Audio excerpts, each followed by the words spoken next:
Hello friends, स्वागत है आप सभी का आपके अपने चैनल मॉडर्न स्टडी में। मैं अर्शद खान आज आपको बीए फर्स्ट ईयर के जियोग्राफी के नोट्स दे रहा हूं, जो कि आपके सेकंड पेपर के नोट्स हैं। इस पर ऑलरेडी हमने 4 वीडियो बना दिया है, हमारी 5वीं वीडियो है आज आपके बीए सेकंड जो है फर्स्ट ईयर के सेकंड पेपर पे। तो जियोग्राफी का ये नोट्स काफ़ी इंपॉर्टेंट है। इसके पहले कि अगर वीडियोस आपने नहीं देखी है तो प्लीज़ चैनल को सब्सक्राइब कीजिए और जाकर के वो वीडियोस देख लीजिए। आइए शुरू करते हैं आज का टॉपिक। आज का हमारा जो टॉपिक है वो है मानव का उद्भव और विकास, यानी कि मानव का जन्म कैसे हुआ, मानव की शुरुआत कैसे हुई और धीरे धीरे उसका विकास होता हुआ वो आज मॉडर्न मानव के रूप में कैसे आ चुका है। क्वेश्चन काफ़ी इंपॉर्टेंट है। 2009, 2013, 2014, 2017, 2018, 2019 लगातार ईयर्स में रिपीटेड, बार बार कई ईयर्स में पूछा गया है। क्वेश्चन काफ़ी इंपॉर्टेंट है, इसलिए आज हम इसके बारे में बात करने वाले हैं। तो चलिए जानते हैं कि मानव का उद्भव कैसे हुआ और कैसे मानव का विकास हुआ। तो आज से लगभग 10 लाख वर्ष पूर्व, 10 लाख वर्ष पहले प्लेस्टोसीन युग के मध्य से जो है कपी मानव के स्थान पर नवीन प्रकार के आदि मानव का विकास हुआ। यानी कि जो प्लेस्टोसीन युग था उसके पहले जो थे वो कपी मानव पाए जाते थे। कपी यानी कि बंदर, जो हम बोलते हैं ना, हमारे पूर्वज बंदर थे।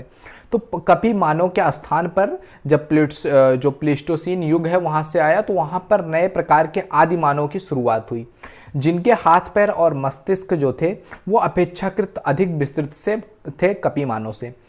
ये आदिमानव समूहों में रहते थे और आग का प्रयोग करना भी ये धीरे धीरे जान गए थे। इन्हें वास्तविक जो है मानव का प्रारंभिक रूप भी मानते हैं। ये जो शुरुआत हुआ था मानव का, जो कपी मानव के बाद आदि मानव आए थे, इन्हीं को मानव का वास्तविक जो है प्रारंभिक रूप माना जाता है, जिनकी स्थिति जो थी वो कपियों और आधुनिक मानव के बीच की थी। इनकी जिनका फिगर, जिनका माइंड, जिनका डेवलपमेंट कब कैसा था, कपी और आधुनिक मानव इनके बीच में ही वो थे। प्रारंभिक वास्तविक मानव से लेकर के वर्तमान मानव तक का जो विकास क्रम है वो निम्नलिखित है। वो कैसे कैसे है आइए देखते हैं। सबसे पहले जो मानव माना जाता है वो है होमो हैबिलस। होमो हैबिलस से लेकर के होमो सैपियंस जो अभी इस समय चल रहा है होमो सैपियंस, तो वहां तक का सफर कैसे हुआ आइए देखते हैं। सबसे पहले जानते हैं होमो हैबिलस क्या है। तो यह मानव वंश की सबसे जो है सर्वप्रथम जाति मानी जाती है कि मानव वंश की यह सर्वप्रथम जाति है, जो आज से लगभग 8 लाख वर्ष पूर्व अफ्रीका में पाई जाती थी। यह दोनों पैरों पर सीधा चलता था और शिकार के लिए जो है पत्थर के नुकीले औजार का प्रयोग करता था। लीके के अनुसार इसका कद 120 से 150 सेंटीमीटर और इसका जो वेट था, इसका जो भार था वो 50 किलोग्राम था। ऐसा लीके मानते हैं कि उस समय का जो मानव था उसकी लंबाई 120 से 150 सेंटीमीटर और वेट 50 किलो का था। तो ये था हमारा शुरुआती मानव। इसके बाद बात कर लेते हैं दूसरा जो टाइप है वो है होमो इरेक्ट्स। अब होमो इरेक्ट्स क्या है, तो ये आज से लगभग 5 लाख से लेकर के 15 लाख वर्ष पूर्व में होमो इरेक्ट्स का विकास हुआ।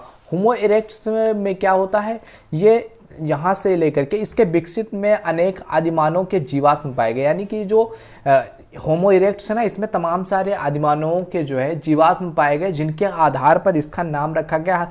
जो होमो इरेक्ट्स है ना, ये कुल मुख्यतः 5 प्रकार के होते हैं और पांचों को जो विकसित किया गया है, पांचों के बारे में बात किया गया है, वो उनके जीवाश्म के आधार पर ही किया गया है। तो जीवाश्म जिस तरह से पाए जाते हैं उसी आधार पर उसकी व्याख्या की जाती है। मायर ने इन्हें ही होमो इरेक्ट्स के अंतर्गत रखा हुआ है। सामान्यतः जो है जीवाश्म प्राप्त स्थल के आधार पर ही इनका नामकरण किया जाता है। यानी कि जिस स्थान पर जीवाश्म को पाया जाता है उसी स्थान के नाम पर जीवाश्म का नाम भी रख दिया जाता है, जैसा कि आप आगे देखेंगे। इनके शारीरिक लक्षण जो हैं वो आधुनिक मानव से अधिक मिलते जुलते हैं। यानी कि जो होमो इरेक्ट्स हैं इनके जो शारीरिक लक्षण है वो मॉडर्न जो मानव है उससे काफ़ी मिलते जुलते हैं। इन मानव वर्गों के में प्रमुख हैं कौन कौन से मानव प्रमुख हैं, वो हैं जावा मानव, पेकिंग मानव, हाइडलबर्ग मानव, अटलांटिक मानव और निएंडरस्थल मानव और क्रो-मैग्नान मानव। ये मानव जो है काफ़ी इम्पॉर्टेंट हैं। तो आइए देखते हैं एक एक मानव। जो आपका जावा मानव है, सबसे पहले देखते हैं कि जावा मानव कौन है, कैसा है, क्या चीज़ें उसमें इम्पॉर्टेंट है। तो सबसे पहला जो जावा मानव है, इसके जो जीवाश्म है उसकी खोज 1891 ईस्वी में यूजीन डुबाइस नाम के वैज्ञानिक ने किया था। जो यह जावा मानव है इसकी खोज 1891 में यूजीन डुबाइस नाम के वैज्ञानिक द्वारा किया गया और ये किया गया कहाँ पर, खोज जावा में। इसकी वजह से इस मानव का नाम क्या रखा गया, जावा मानव। बताया ना मैंने कि जिस स्थान पर इनकी खोज होती है उनको उसी नाम से जाना जाता है। इनकी जो उत्पत्ति के बारे में बताया जाता है कि ये आज से 6 लाख वर्ष पूर्व हुआ करते थे और इनका वेट जो था वो 70 किलोग्राम था। इनका जो चेहरा था वो आगे की तरफ निकला हुआ था, नाक थोड़ी चपटी हुई थी, जबड़े सामने की तरफ उभरे हुए थे, दांत बड़े बड़े थे और ये जो है 6 लाख वर्ष पूर्व अफ्रीका के जंगलों में पाए जाते थे। तो ये सारी चीज़ें उस जीवाश्म के आधार पर तय किया गया और बताया गया। और इसके बाद दूसरा जो टाइप है मानव का वो था पेकिंग मानव। पेकिंग मानव ये पेकिंग मानव को चीनी वैज्ञानिक पाई ने पेकिंग में खोजा था, इसकी वजह से इसका नाम पेकिंग पड़ा। बनावट के हिसाब से अगर देखें तो इसकी बनावट भी जावा कपिजावा जैसे ही है, लगभग जावा के समान है, लेकिन इसमें थोड़ी सी बुद्धिमानी अधिक है। जावा जो मानव है उससे बुद्धिमानी इसमें थोड़ी सी अधिक है। और ये 5 लाख वर्ष पूर्व पृथ्वी पर पाए जाते थे। औजार का ये प्रयोग करते थे, आग का भी धीरे धीरे प्रयोग करना ये जान चुके थे। और इसके बाद बात कर लेते हैं हाइडेलबर्ग मानव की। हाइडेलबर्ग मानव की खोज, इसकी जो जीवाश्म है ये 1907 ईस्वी में जर्मनी में हाइडेलबर्ग नामक स्थान के निकट यह पाया गया। इसकी वजह से इस मानव का नाम रखा गया हाइडेलबर्ग मानव। ये पृथ्वी पर 5 लाख वर्ष पहले पाए जाते थे। इनका जो जबड़ा था वो बड़ा था, पर दांत जो था वो आधुनिक मानव के समान, जिस तरह से अब भी मानव के दांत हैं उसी समान था, बट जबड़ा जो था इसका काफ़ी बड़ा हुआ करता था। और नेक्स्ट जो मानव का टाइप है वो है अटलांटिक मानव। अटलांटिक मानव क्या था? इसकी जो जीवाश्म की खोज 1955 में 1955 में अफ्रीका के अल्जीरिया में किया गया। इसकी वजह से इसका नाम अटलांटिक मानव रखा गया, क्योंकि अल्जीरिया जो है वो अटलांटिक महासागर के अंतर्गत ही आता है, तो इसकी वजह से इसका नाम रखा गया अटलांटिक मानव। और यही सेम जीवाश्म मोरक्को में भी पाया गया। ये इसकी जो है प्रेजेंस थी वो लगभग आज से 5 लाख वर्ष पूर्व ये पृथ्वी पर पाए जाते थे। शारीरिक लक्षण की बात करें तो ये पेकिंग मानव के समान ही है, इसके अब जो है पेकिंग मानव के समान ही इसका शारीरिक लक्षण है, लेकिन जो बुद्धिमत्ता है वो अपेक्षाकृत कम है। पेकिंग मानव की इतना बुद्धिमत्ता नहीं है अटलांटिक मानव की। और इसके बाद बात कर लेते हैं निएंडरस्थल मानव की। तो आज से लगभग 1.5 लाख वर्ष पूर्व यूरोप में ये पाया जाता था, ये लोग पाए जाते थे निएंडरस्थल मानव, लेकिन आज से 35,000 वर्ष पूर्व ये विलुप्त हो गए। इनके जीवाश्म की खोज हुई 1856 ईस्वी में। जर्मन वैज्ञानिक फुलरॉट ने इनकी खोज की, इनके बारे में पता लगाया, जो कि निएंडर घाटी में इसका पता लगाया गया, जिस वजह से इसका नाम निएंडरस्थल मानव रखा गया।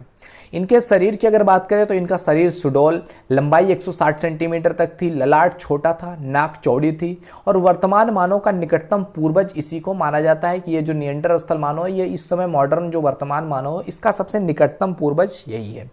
सामाजिक जीवन का प्रारंभ इनके एरा में, इनके टाइम में सामाजिक जो जीवन है उसका प्रारंभ हो चुका था। लोगों में बाड़ी की क्षमता आ चुकी थी, बात करने की क्षमता आ चुकी थी, और मस्तिष्क जो है इस वर्तमान मानव से थोड़ा सा कम जटिल है, क्योंकि इस समय मानव का माइंड तो काफ़ी शार्प हो चुका है, काफ़ी जटिल हो चुका है, लेकिन उस समय के मानव का जो माइंड था वो आधुनिक जो मानव है उससे थोड़ा सा कम था, वर्तमान मानव से थोड़ा सा कम जटिल था। इसके बाद लास्ट आता है आपका क्रो-मैग्नान मानव, जो कि आपके जो है ह्यूमन इरेक्ट्स में ये आता है क्रो-मैग्नान मानव। ये क्या है? इसके जीवाश्म की खोज 1868 ईस्वी में मैक ग्रीगर ने फ्रांस के क्रो-मैग्नान स्थान पर किया था, इसी वजह से इसका नाम रखा गया क्रो-मैग्नान मानव। वर्तमान मानव के सर्वाधिक निकट और समान लंबाई का पाया जाता था, यानी कि वर्तमान मानव जो इस समय मानव है इससे सबसे ज़्यादा निकट, सबसे ज़्यादा मिलता जुलता यही मानव था। कौन सा? क्रो-मैग्नान मानव। इसकी लंबाई भी मनुष्य की लंबाई, जो इस समय वर्तमान मनुष्य की लंबाई 180 सेंटीमीटर के करीब था, और इसका जो कपाल है वो वर्तमान मानव के समान था। चेहरा सीधा था एवं चौड़ा था, नाक उठी हुई थी, ललाट चौड़ा था और ऊंचा था। जो कपालधारिता थी इसकी 1600 सेंटीमीटर थी। छोटे छोटे परिवारों के रूप में ये गुफाओं में रहा करते थे। भोजन को पकाकर खाना ये सीख चुके थे। शिकारी के लिए शिकार करने के लिए पत्थर के औजार बना चुके थे, लकड़ी, धनुष, बाण आदि, और हाथी के दांतों के बने हुए भालों का यूज भी ये करते थे। ये जो ये मानव का ये समाज था, क्रो-मैग्नान मानव का जो ये समाज था, इसकी जो विलुप्ति हुई वो 10,000 आज से 10,000 साल पहले ये विलुप्त हो गए, और इसकी जो है विलुप्तता को हम जान पाए 1868 ईस्वी में इसके जीवाश्म के द्वारा। अब आइए बात कर लेते हैं इन सब के बाद जो मानव का वर्तमान स्वरूप है, जिसको हम होमो सैपियंस कहते हैं। तो ऐसा माना जाता है कि आधुनिक व वर्तमान मानव का विकास जो है वो क्रोमैग्नान मानव से हुआ है, क्योंकि क्रोमैग्नान मानव से ही धीरे धीरे मनुष्य का विकास हुआ, क्योंकि उसने मानवता का, उसने सामाजिककरण का शुरुआत कर दिया था। तो इसका विकास लगभग 10,000 वर्ष पूर्व एशिया में कैस्पियन सागर के समीपवर्ती क्षेत्रों में हुआ, कि 10,000 साल पहले क्रोमैग्नान जो था मानव सभ्यता, उसका अंत हुआ और वहाँ से शुरुआत हुआ होमो सैपियंस का। यह मानव पूरी तरह खड़ा होकर के चल सकता था, जिसकी जो टांगें थी वो भुजाओं से लंबी तथा मस्तिष्क जो था वो सर्वाधिक विकसित व जटिल था, जिसके कारण यह जो जीव था वो विकास के सर्वोच्च स्थान पर ये पहुँच सका। और अगर हम बात करें इसके सर्वोच्च स्थान पर पहुंचने के बाद, इसकी जो कपालधारिता थी 1450 सीसी, ललाट चौड़ा था, चेहरा सीधा था और चिबुक जो थी उसकी उभरी हुई थी। वर्तमान मानव की उपजाति जो है होमो सैपियंस कहलाती है, यानी कि जो होमो सैपियंस है ये मनुष्य की जाति उपजाति ही कहलाती है, जो वर्तमान मानव है। वर्तमान काल के सभी जीवित मानव इसी श्रेणी के अंतर्गत समाहित होते हैं। इसी श्रेणी के अंतर्गत जितने भी आज पृथ्वी पर विद्यमान मानव हैं सभी इसी होमो सैपियंस श्रेणी के अंतर्गत ही आते हैं। बट हम देखते हैं कि इंडिया के अलग लोग होते हैं, अलग विदेशों के अलग, इंग्लैंड के अलग, वेस्ट इंडीज़ के अलग, लोगों का जो शरीर का हाल डाल है, रंग रूप है, बॉडी का जो शेप है वो थोड़ा सा अलग दिखाई देता है, जबकि हम जो है होमो सैपियंस ही हैं। सभी पूरी पृथ्वी पर जो इस समय है सब होमो सैपियंस हैं। तो ऐसा क्यों है?